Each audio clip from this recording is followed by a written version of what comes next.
The front foot elevated split squat with our pelvis driver is going to be used as an accessory lift. So for this, what we're going to start with is just some exploration of our position. So we're going to start with just rocking backwards and forwards, and we're trying to pick up our midfoot, preferably the medial side of the midfoot there. So just play around with loading forward.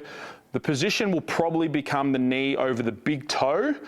And in that position, we can start to like produce a little force down and load into that foot. Once we have that forward and back idea, the next part is using the pelvis to come around and load into that leg. So you can play with moving away and coming back in.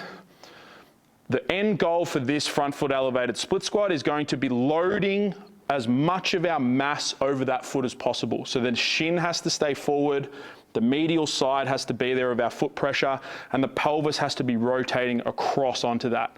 If you're new to this, you could probably just do a few reps and feel that position. And if you get it right, your quad's gonna light up, your adductor's gonna light up, and if we've got good range, our glute will probably light up as well.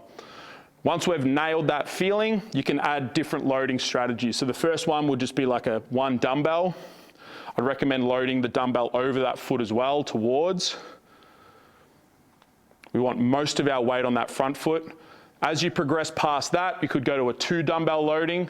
And then finally, if you wanted to, you could go to an SSB loading, just making sure that we're keeping that pelvis and that mass over the foot for as long as you can. The breakdown would be that we're trying to get away from that loaded position and shifting back, which just brings in this back foot. So most of your weight has to be on that front leg.